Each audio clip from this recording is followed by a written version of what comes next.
Blacks in Technology. Blacks in Technology. Blacks in Technology. Blacks in Technology. Blacks in Technology. Blacks in Technology.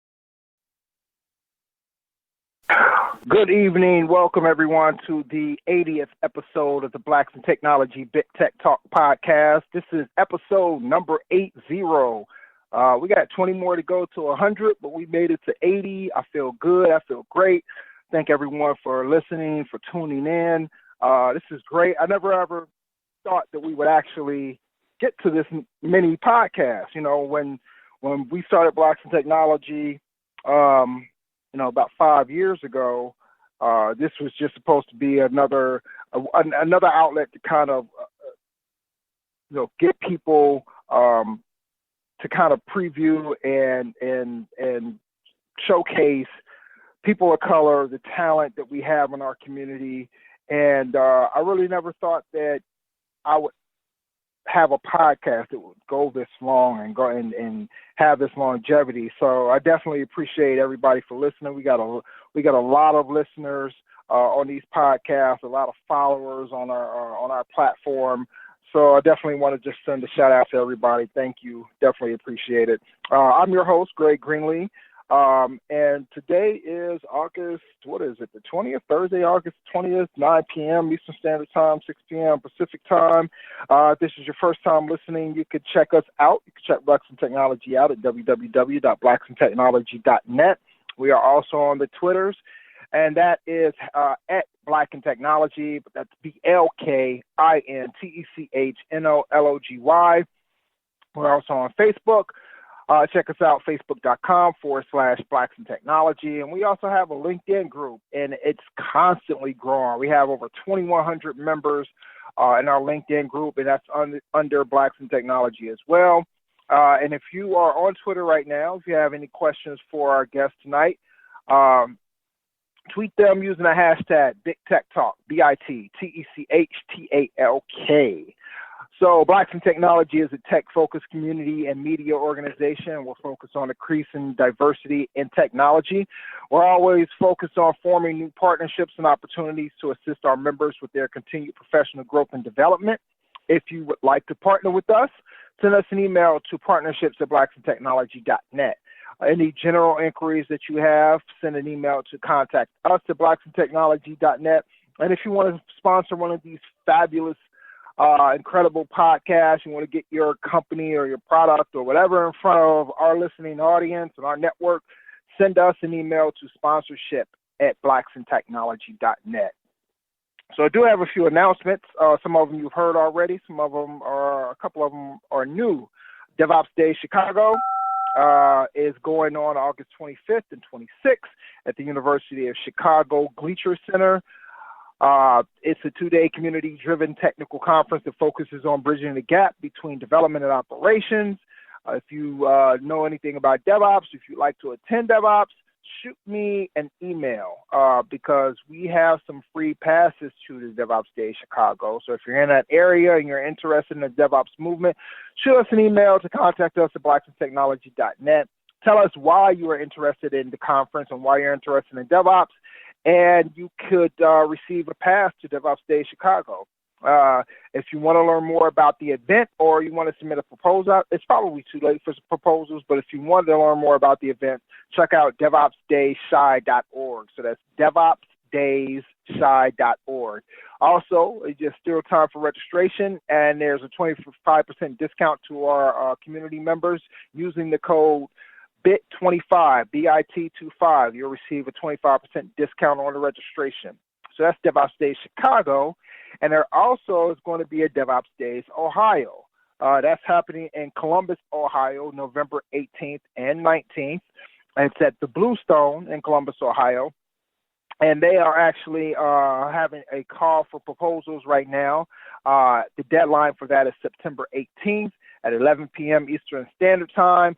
So if you have a talk that you would like to be heard, I urge our members, our community members, if you're into DevOps, if you have something to contribute, please, please, please sign up or try to put in a call for proposal.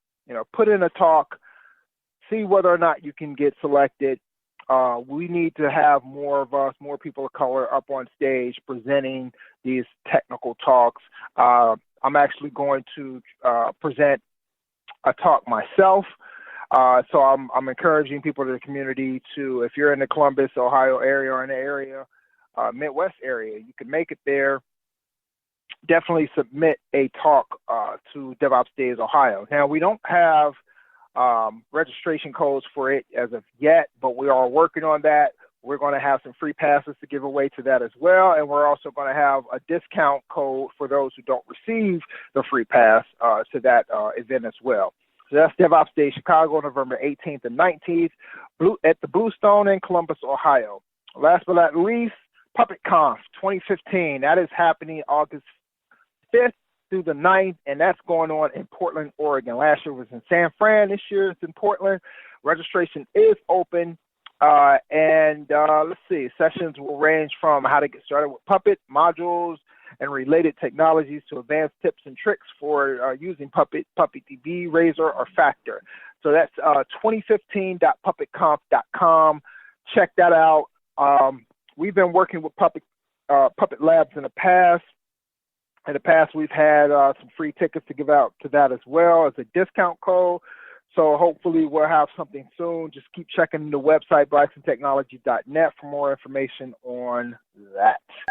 All right, so we're going to get into it, to this podcast. We have a wonderful guest tonight. We're going to talk about a wonderful startup that's based here in Cincinnati, Ohio. So big up to Cincinnati.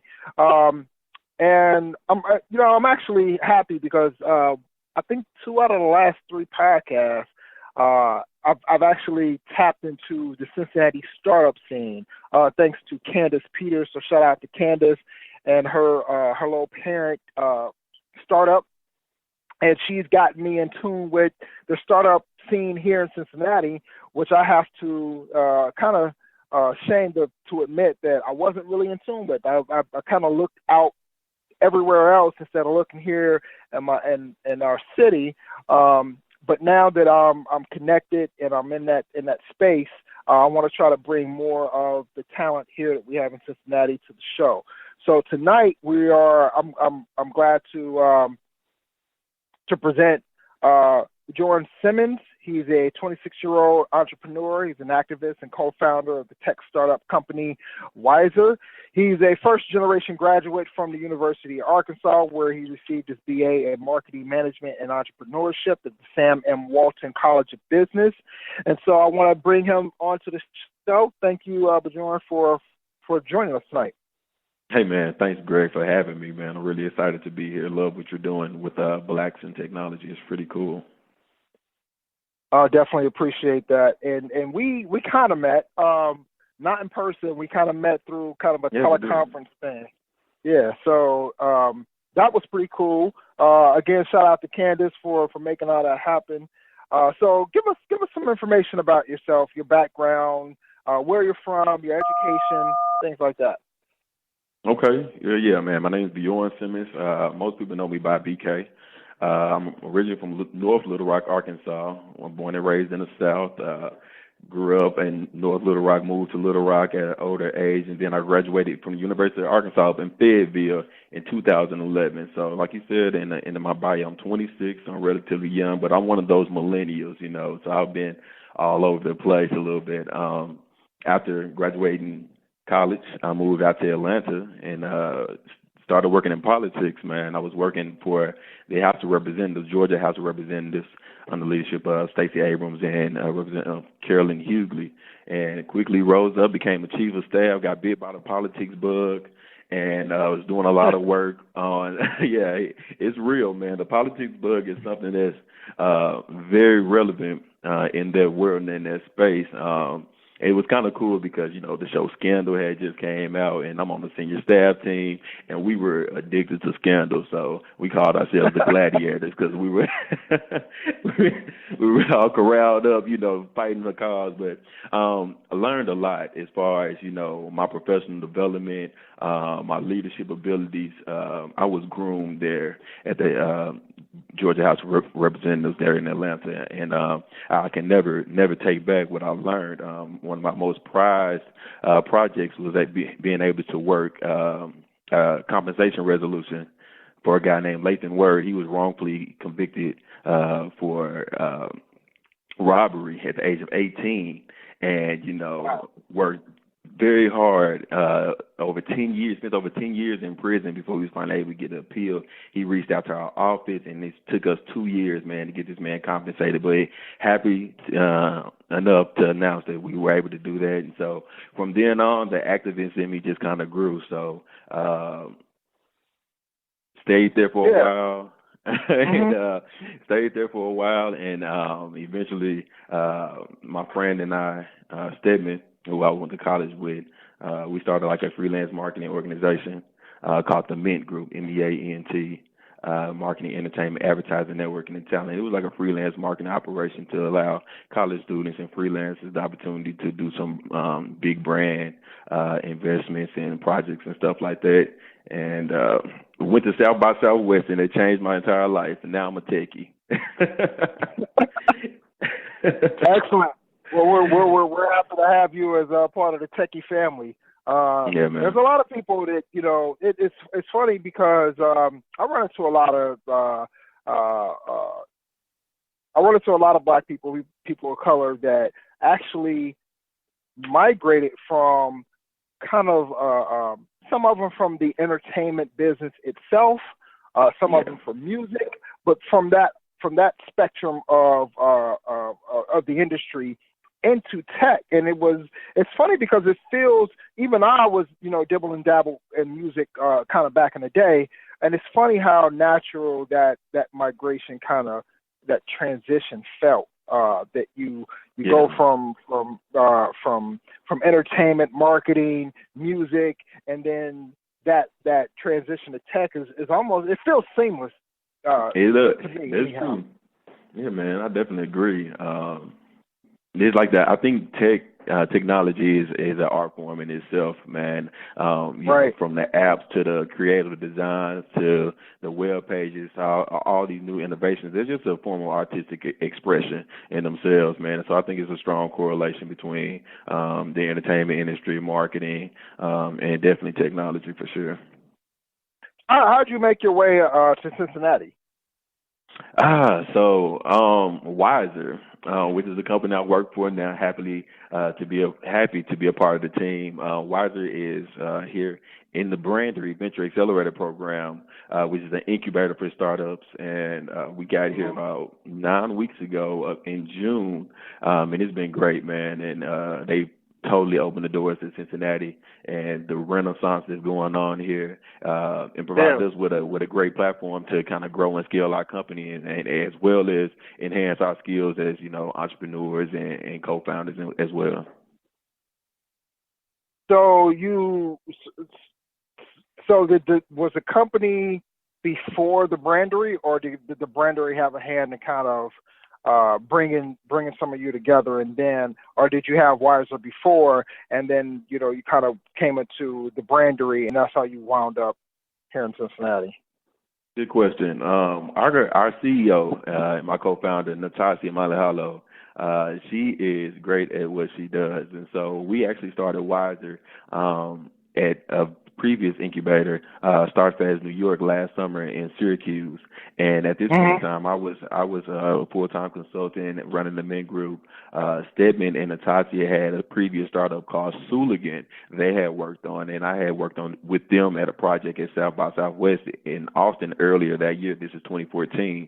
And so that summer, StartFast, Natasha goes, she enrolls Sooligan, and when she gets there, it's this crazy story, but it's true. When she gets there, and soon after, the investors there told her that Sooligan was pretty much a shitty idea, and she had 48 hours to come up with a new business. And so I don't know what happened, but Natasha and Stedman, they jumped on this Google Hangout, And the next day, I get a call from Stedman saying, "Hey, I got to go to New York. We're going to work on a campaign, or we're going to work on a project with Natasha to do point of sale surveys for consumers and big brands. And she's in this incubator program and needs our help." I dropped everything and said, "You cannot do this without me. Come pick me up. I'll be ready tonight." And so we drove from Arkansas all the way to New York to join Natasha and help her out. And so that's where Wyzerr began, man. It began in an incubator last summer. And so we're just a year into the program. We bootstrapped up until now. This is our first time as a team, as a trifecta, coming together. The brandy afforded us the opportunity through their new brandery house, which they opened this year. So we all live together, we work together, and we came here to really just scale the idea and concept that we kind of came up with last year. That's a pretty interesting story. Man, Arkansas to New York. And this is, just for me personally, because I just drove from Cincinnati to South Carolina. How far of a drive is Arkansas to New York? That's got to be, what, 14, 15 hours?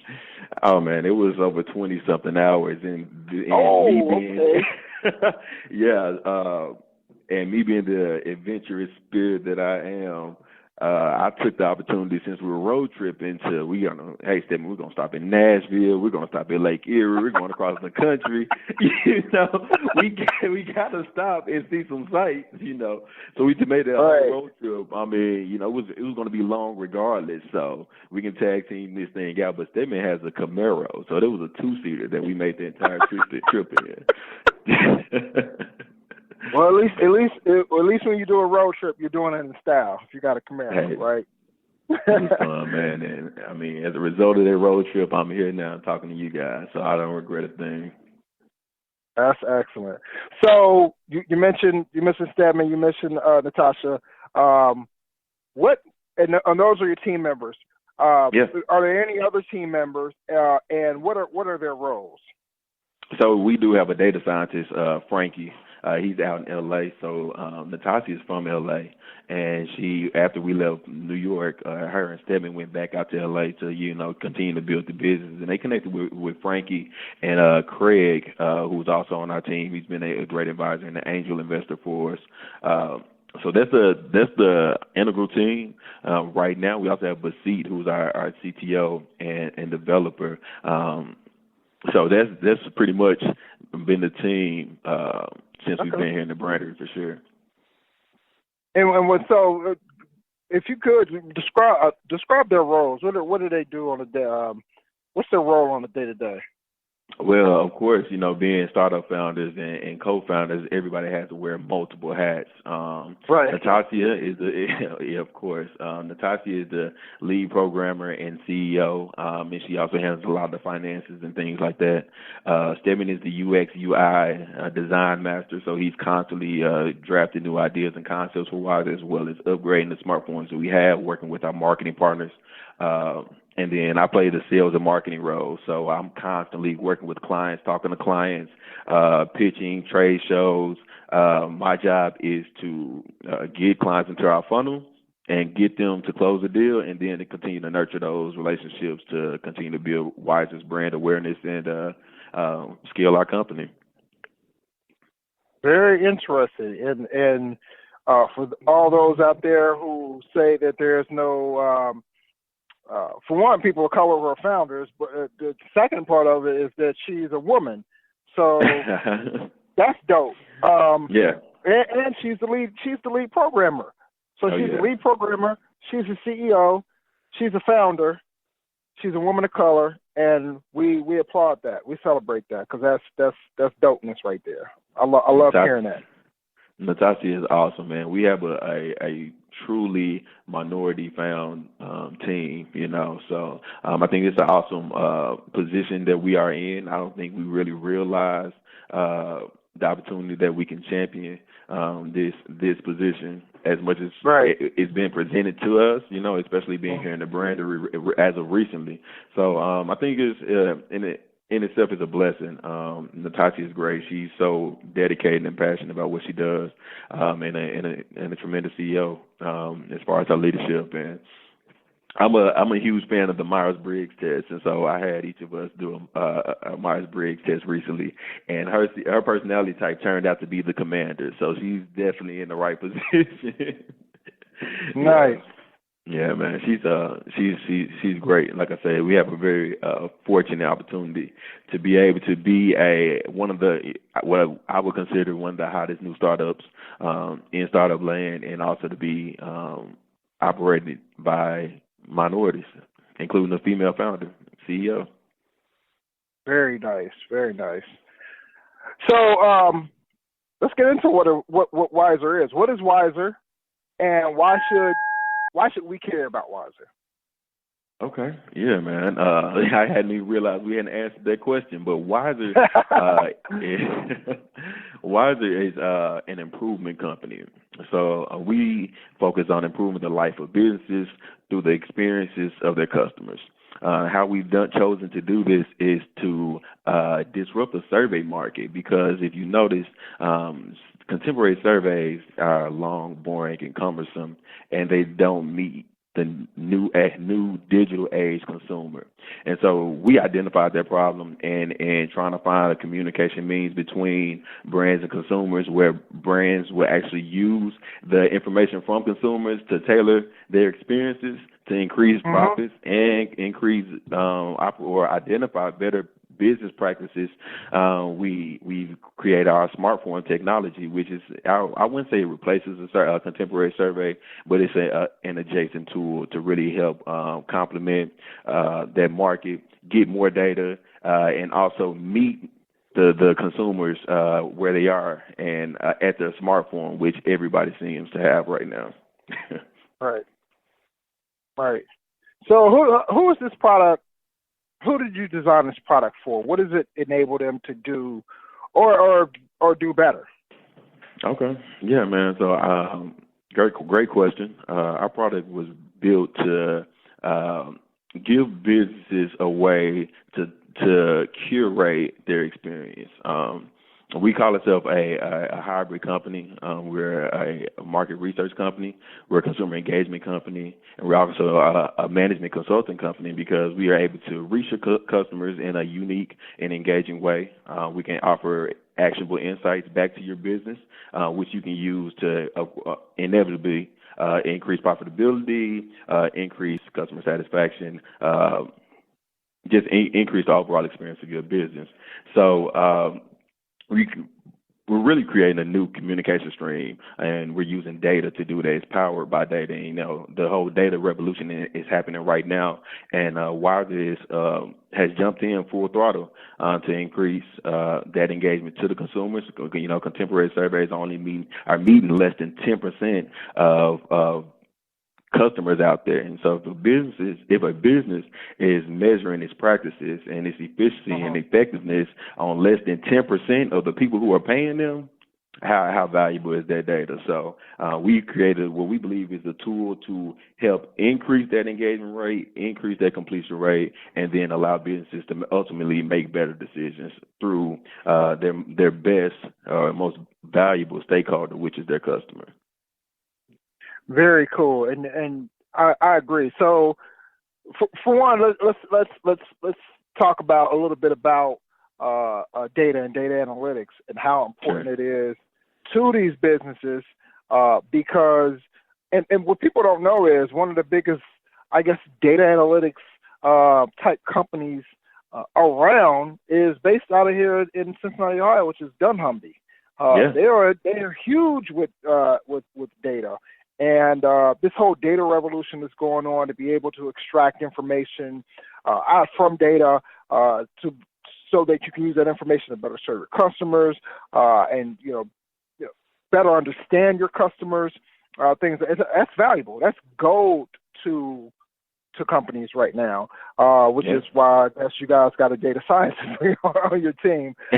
So I mean that's really cool that you all have come up with a product that is capitalizing on what's going on this trend of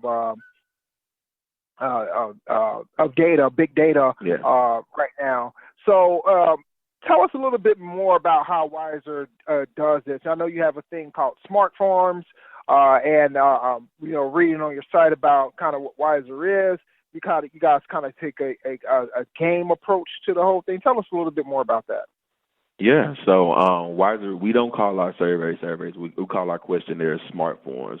And our smart forms are interactive questionnaires. We put a lot of focus on the user experience and interactions with our smart forms.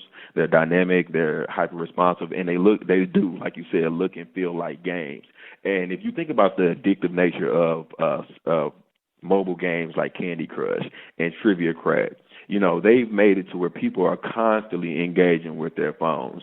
And so kind of what Wyzerr has done is taken that addictive nature, combined it with big data in brands and consumers, and try to create a platform that can be universally effective for both businesses and consumers.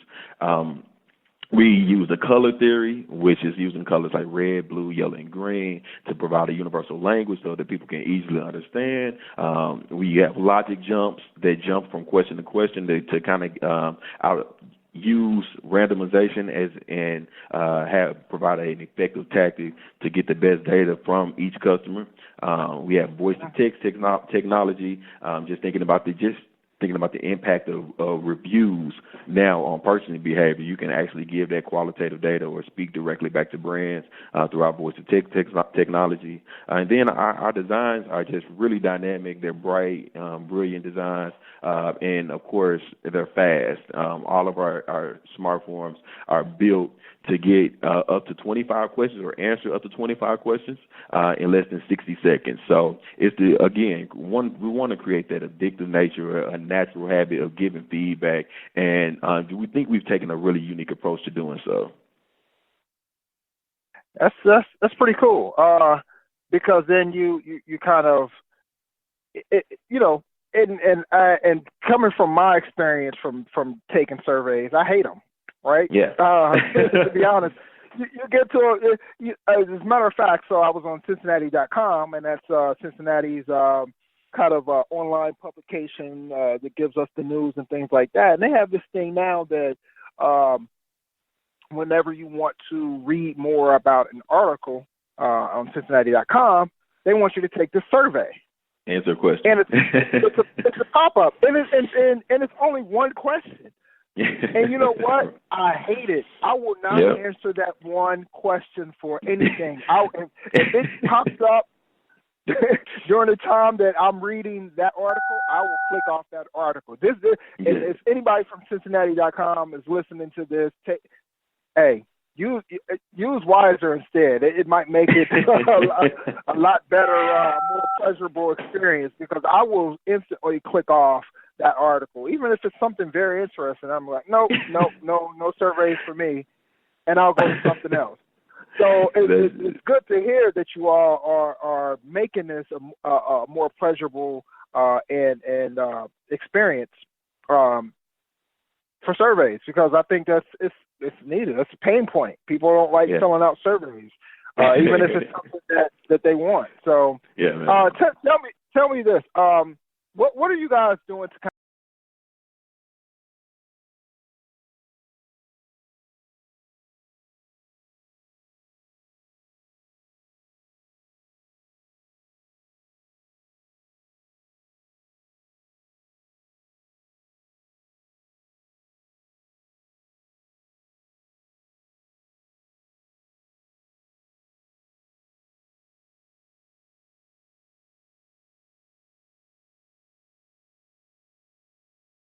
is what they want to get through so they can read an article, but they give you a quick, easy, simple data that's valuable to your business. And then also we want to be able to prove that we can get more data at this high rate, since we focus on speed as much as we do. Right. And that speed has contributed to the completion rate of the survey, correct? Exactly. And then we're also doing some tests with trying to figure out which demographic is better. Of course, like I said earlier, Wyzerr may not be replacing the Survey Monkey, but it could be the perfect tool to meet a college student who you just want to find how the experience was at the game or at the Friday Night Lights event. You know what I mean? We can ask a simple questionnaire, deploy it directly to their phone, and our engagement rate is really going to be focused on deployment as far as getting people to click through rate and getting people to actually access the surveys. Of course, we can deploy a unique URL code via email, via text message, and things like that. But we're testing out some new technologies here in the near future on ways to be able to just ping phones directly. So some may be using open Wi-Fi, geofencing, iBeacon technology, or maybe even Listener, who's right here in Cincinnati. Shout out to Roger Williams. Big up to Listener. Yeah. Big up to Listener. After we validate our product as being that effective tool, we'll be moving more so into increasing that engagement rate and identifying the best ways to do so. So we have tested out using kiosks, but we also want to be as mobily friendly and focused as possible. Nice, very nice, very nice. And yeah, I mean, the approach you all are taking, not just from the gaming perspective of it, but even the perspective of using these colors to kind of entice people to take these surveys is definite. Because, like I said, I fill out surveys, or I get approached with surveys all the time, and nobody likes looking at boring text. And, black and white, right? Clicking the bubble or check marking 3 or 4 boxes. That stuff is it's just so mundane, and it's just it's just not a good experience. So it's great to see you guys taking a new approach to this. Yeah, man. So have you all had any? I know you're part of this accelerator. We're going to talk a little bit about the brandery here in a second. But do you have any customers right now, or how does that looking? Yeah, so we've done, before we came to the brand, we had worked with about 23 different clients, of course, doing pilot studies and things like that to test out our product. We've done a pilot with Rakuten. We've done a pilot with speakers such as Dr. Charity Smith.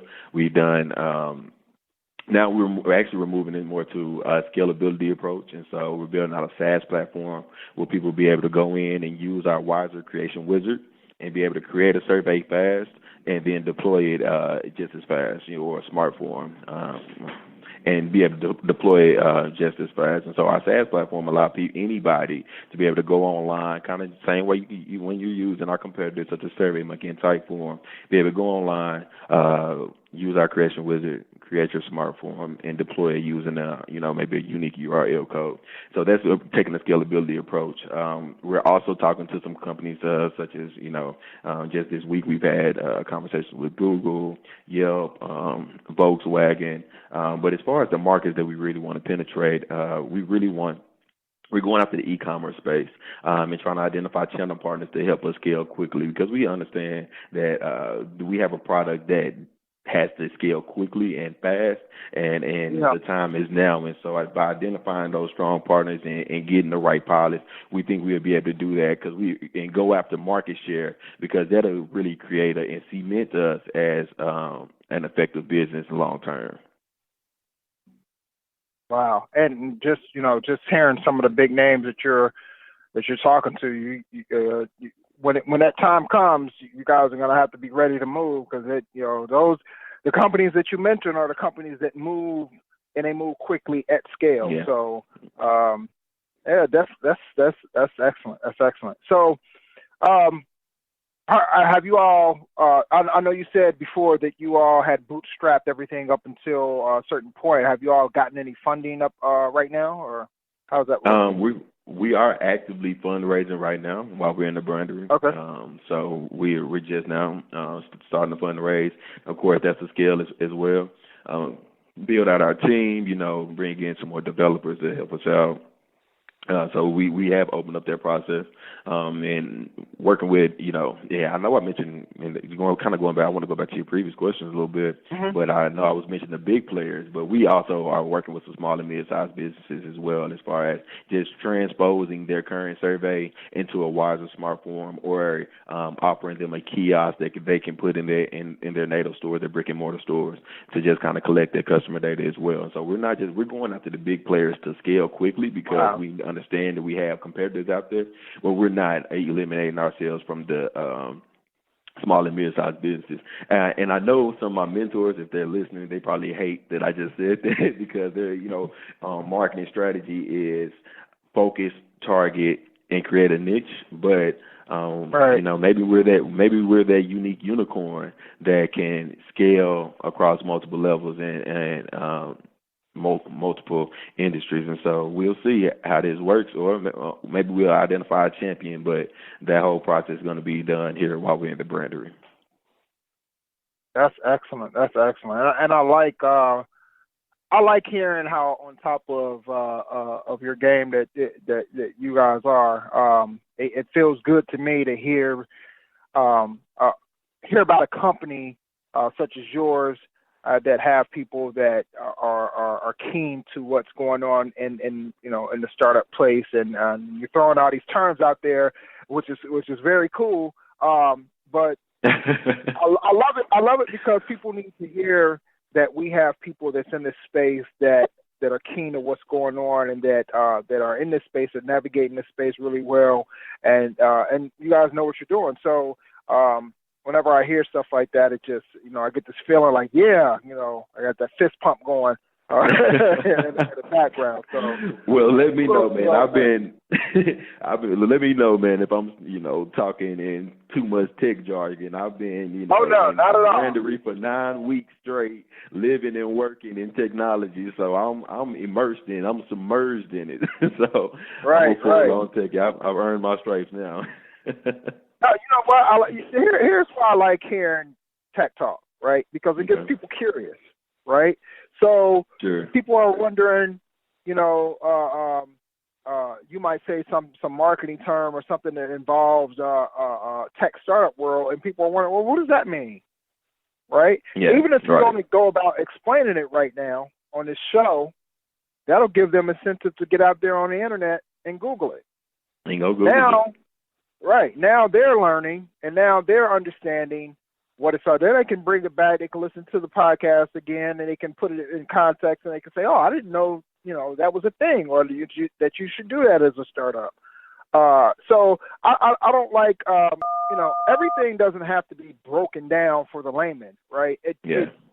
Curiosity is going to spark, people to research and people to investigate, so they can learn a little bit more and they can up their knowledge as well. And we need that. We need more of that, so, run with it, man. I definitely love hearing that. Thanks, man. I appreciate that. No problem. So we're going to talk a little bit about your time at the Brandery. So you're part of this accelerator program here in Cincinnati called the Brandery Venture Accelerator Program. Tell us what that experience has been like. What have you learned as far as, what to do and what not to do, and any other, bumps and bruises along the way? Give us some nuggets about that. I feel like, doctors go to med school, MBAs go to business school. I think techies go to incubators and accelerators, and especially startup founders. It's a great place to submerge yourself in with like-minded people. Everybody is just as ambitious as you are. Everybody is just as smart and creative, and they're pursuing this passion. I think the startup incubator venture accelerator world, if done correctly, is a beautiful place. It's a place where dreams can be achieved. It's like working for Disney.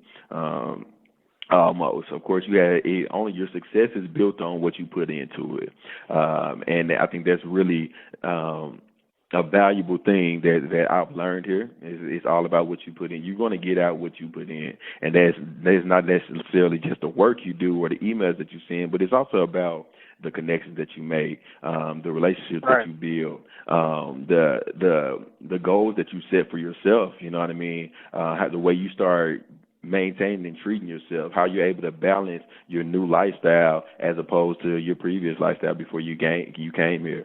And it definitely challenges you. It's not easy. I won't say that at all. It challenges you to step out of your comfort zone oftentimes, to be able to discipline yourselves in situations where you may not have exercised discipline before. And then also it challenges your ambition as far as how far do you really want to go. And I think that's something that I learned here being in the brandery. I didn't think I understood the magnitude of the opportunities that the brandery will provide.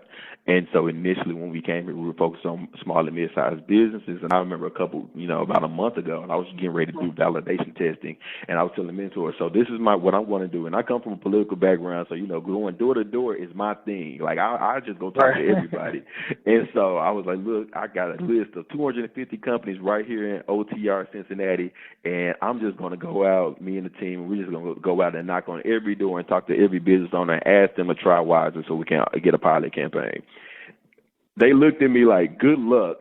Of course, they respected the ambition of it. But at the same time, one of the mentors, Tony, took me to the side and he said, hey, really identify who you want us to make an introduction to for you, for you, and we'll foster that. That's what we're here for. And so I had to scale back from, me taking this grassroots approach and say, okay, which companies do we really want to go after to really help us scale? Because we're only here for a limited time, right? So it changed my perspective totally and my strategy totally. And so that was a huge learning lesson for me, especially being in sales and marketing. And I wouldn't, as a bootstrapping company, anybody is a potential client. And I think the branding has definitely taught us to be very strategic and choose where we want to go and be very adamant about that, and diligent as well as to who you are, who you want to be, and stay focused to that. So that was really a valuable lesson that I've learned just so far, and we still got 6 more weeks to go. Nice. And that just speaks to the mindset of people that are running these accelerator programs. And I kind of want to tell a short story real quick about that mindset, right? And one of my close friends, Ayori Selassie, she's out in San Francisco, so she's part of that whole scene, that tech startup scene out there. I remember talking to her one night about something with Blacks in Technology, where a gentleman had made a comment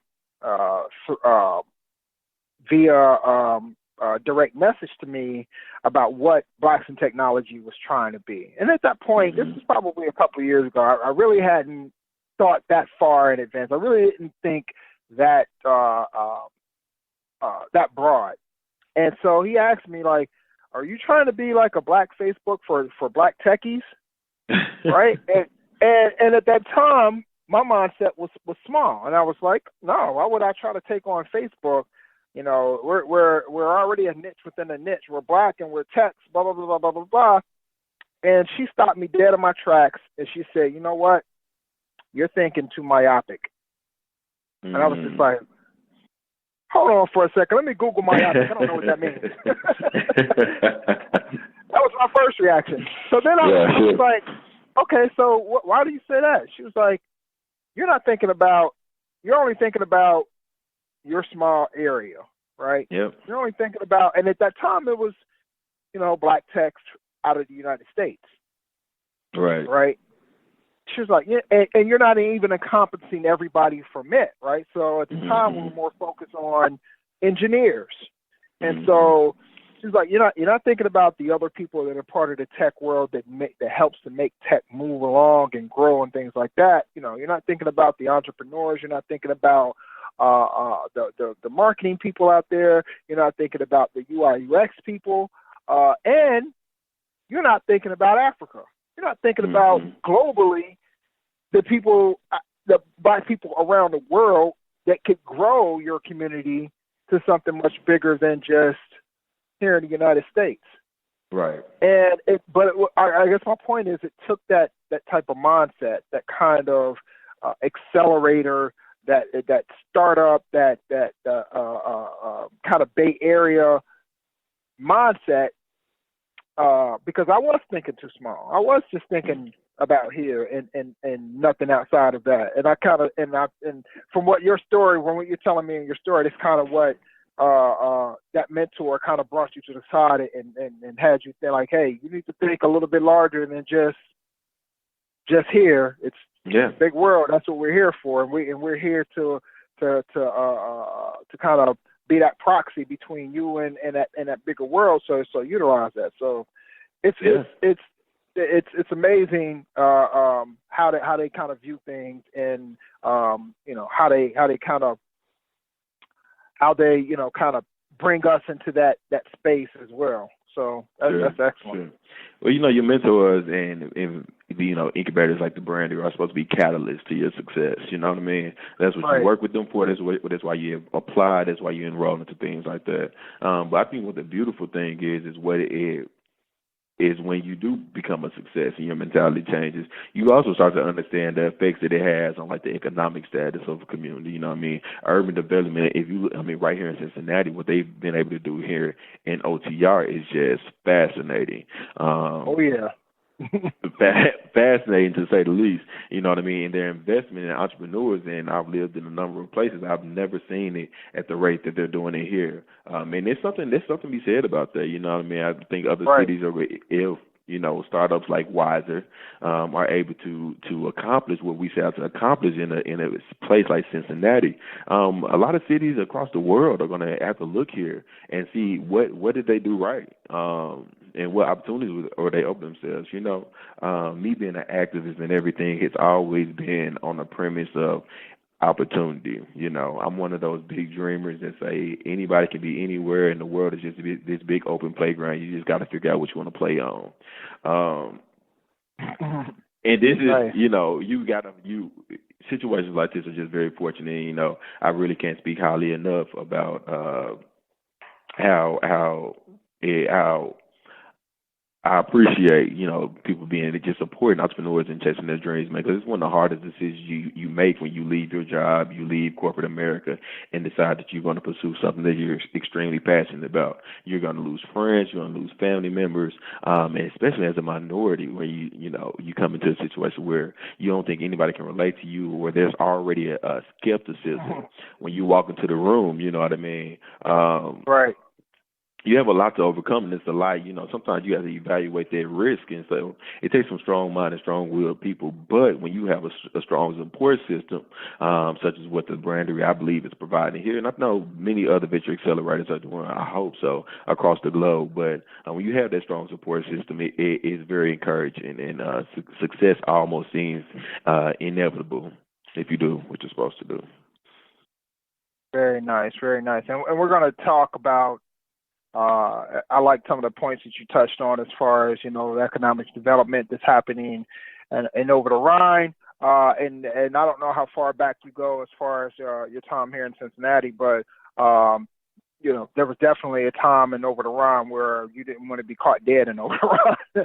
Let's put it like that. And it's made a total 180 from that. A lot of thriving businesses and a lot of great tech scenes that's going on down there.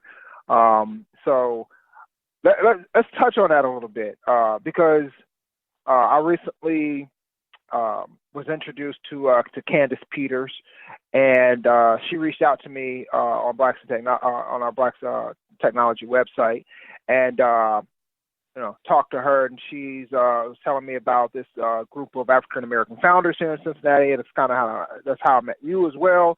So explain to us what this group is about, what the motivation was behind starting the group, and why you think it's important to the tech scene here in Cincinnati.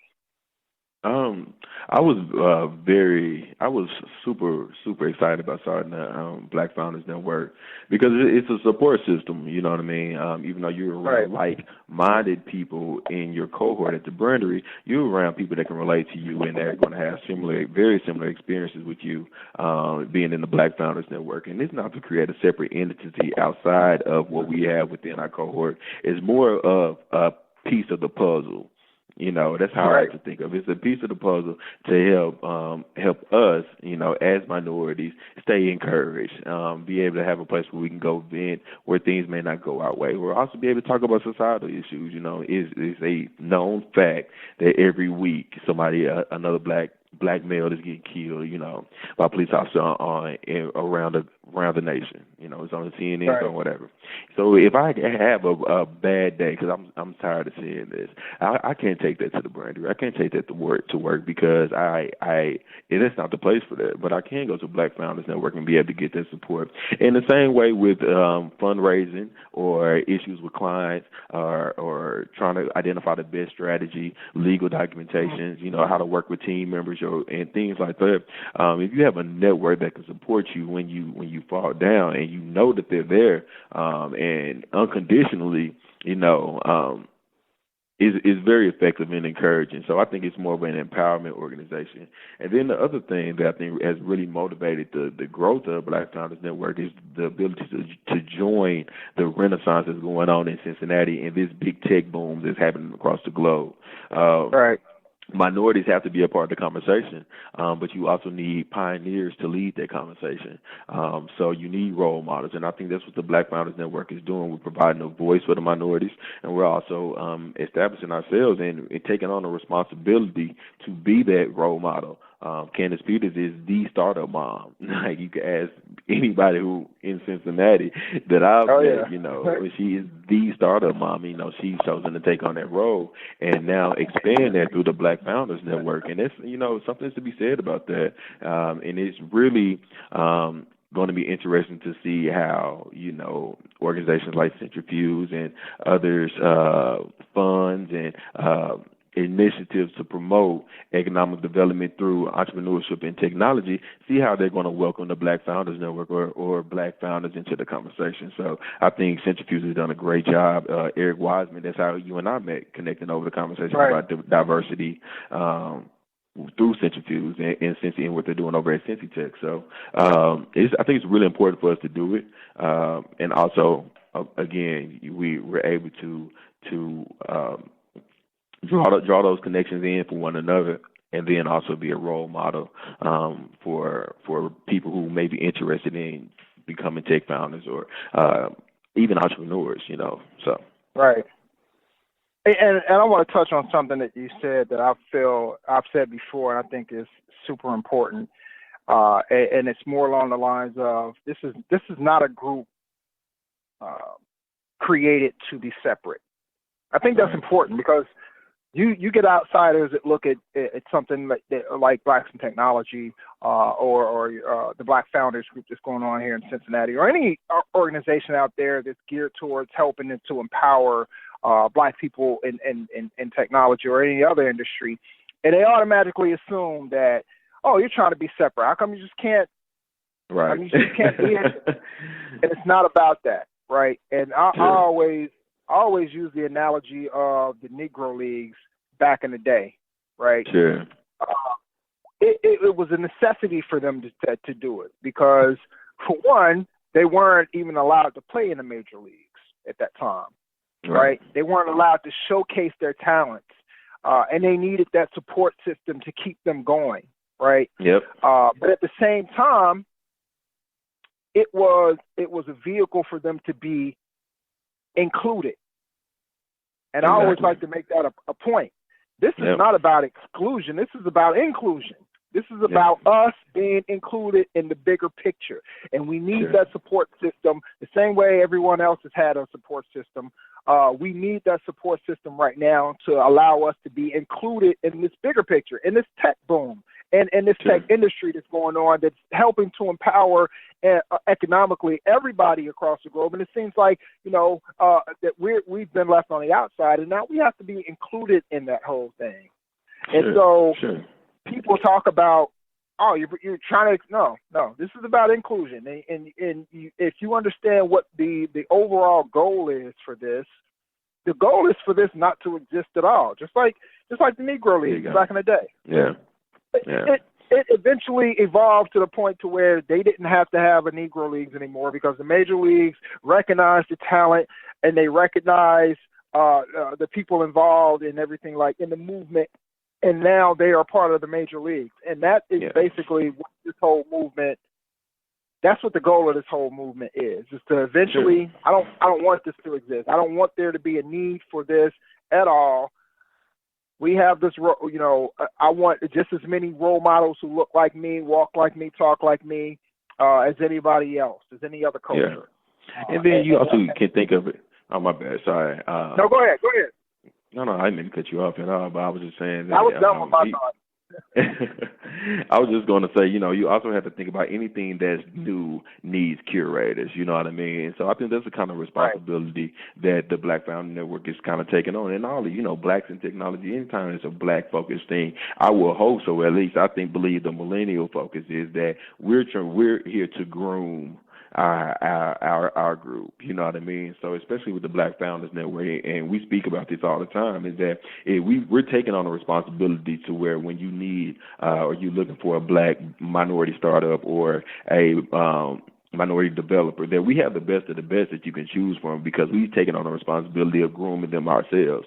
It's a new thing to join the technology. The tech wave has just now boomed. Most African Americans have been raised to chase labor-intensive jobs. You know what I mean? It's just like with anything, engineering, computer engineering, civil engineering, now technology and coding. It's a new language,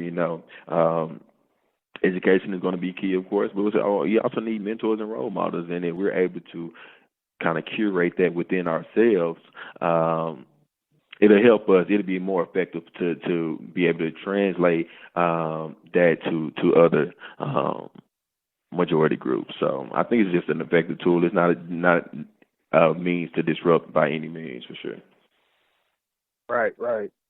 And so, continuing this, this conversation about diversity and technology, and all the opportunities tech can afford people of color in the communities that we come from, and there's this whole awareness, this movement that's going on to bring more awareness around these opportunities. And just from us talking, I know you feel a deep responsibility to champion that cause. But what else do you feel needs to be done on that front? What are some things that you look at as the landscape of what's going on and with tech diversity, and you say, hey, you know what, we still need to do this? That's a really good question. I think a lot of grooming has to take place. Oftentimes we feel, or even I felt in my professional experience, that when I walk into a situation that I have to automatically be perfect. And if you don't have a resource group, especially if your family doesn't understand this is something new outside of your native comfort or your native zone, you need that grooming. You need a place to go and polish up and somebody to tell you, hey, you're doing this right and hey, you're doing this wrong, and this is how you can help or improve. I think that's one thing that nurturing is going to be really important as far as we move forward, especially in the minority population. As far as in general, in tech development as a whole and diversity, you really just have to, incubators like the Brandy are fantastic. Mortar, a program here in Cincinnati, is a fantastic program just for entrepreneurs. Things, you have to be programmatic with it. And then education is always going to be the key. You have to get your education institutions involved, and then parents have to champion education. If you notice that your child is more engaged in the computer than they are in in sports, right, take that as a good thing. You know what I mean? Evolve that, nurture that, you know what I mean? Put them in situations where they can cultivate that skill, because it's going to be useful. It's proven to be useful now and will be even more valuable in the near future. So it's all about being open to new people, new ideas. Innovation is here. It's not something that you're going to be able to stop. It's not something you're going to be able to block. I think it's something that should be well received and like I said, nurtured and curated, man. Cities have to realize that they have to open the table. The old vanguard has to let loose. Millennials are increasing in purchasing power. We're increasing in ideology. We're increasing in this whole tech space and tech boom. Bring us to the table when you're making native decisions about us as well. You know what I mean? That's the politician in me coming out, but that is a serious thing. You know, don't let diversity be an afterthought. I think that's the most important thing that these cities, these investment groups, these big companies like Google and Facebook, you have Jesse Jackson out campaigning saying, hey, you need more diversity in the workplace. Hey, it may be very valid for them to respond saying we need more qualified candidates. You can't get angry about that. What you do is you take that back and you go find those qualified candidates, or you produce those qualified candidates. Then you bring it back to the table and say, hey, here we go. But the conversation just has to be open. You have to be open-minded about things now and think with the big picture and not with the limited view. Excellent. Definitely some great insight, and I agree 100% with everything that you touched on. So before we get out of here, is Wyzerr available to anyone? How can folks get access to it? What's the deal with that right now? Yeah, man, Wyzerr is up and ready. So just visit our website. We'll be producing a new website here shortly, but you can go on our website right now, www.wyzerr.com, and request a demo. And we'll respond back instantly. And what we're doing, we're running a campaign right now called Recycle Your Survey. So if you have an old survey and you just want to see what it looks like as a Wyzerr smart form, send it to us. I mean, you can email me personally. My email address is Bjorn, BJORN, @Wyzerr, again, WYZERR.com, and send me your survey. Say, hey, I want to see what this looks like as a smart form or as a Wyzerr smart form, and we'll do that for you. We'll be happy to transpose that for you to show you that Wyzerr is a new and effective tool, and hopefully that is a better tool for you. So website, we're on social media, Facebook, Instagram, LinkedIn. Our LinkedIn page is growing, Twitter, of course. So, yeah, just connect with us. We're open and receiving everyone. Excellent. And so you just gave out all of your URLs and everything like that. So anybody who is looking to have them on a podcast of their own, check them out at Wyzerr.com, @Wyzerr, WYZERR on Twitter. You gave the other handles as well. Bjorn, I definitely want to thank you for joining us here tonight. Definitely offered some great insight and let us hear what you're all about, what Wyzerr is all about. We wish you much success. Hey man, thank you for having me, man, and kudos to you, man, for all that you're doing, man. Happy to be involved. No doubt. We're definitely, I know Candace put together some meetups here for the Black Founders Network here, so we'll definitely be meeting up pretty soon, and get together, we'll chat, and we'll chop it up. All right, man. Looking forward to it. Excellent. Take care, man. All right. Thanks, Greg. Bye. You're welcome. And that's it for this episode of the Blacks in Technology Bit Tech Talk podcast. I want to thank all of our listeners for tuning in tonight. I definitely want to thank our guest, Bjorn Simmons of Wyzerr. If you like what you heard tonight and want to let us know, if you have any suggestions or comments, or if you have anybody or any company that you think should be a guest on our podcast, email them to us and contact us at blacksintechnology.net. Until next time, remember, tech yourself before you wreck yourself. Take care and have a good night. Blacks in Technology. Blacks in Technology. Blacks in Technology. Blacks in Technology. Blacks in Technology. Blacks in Technology.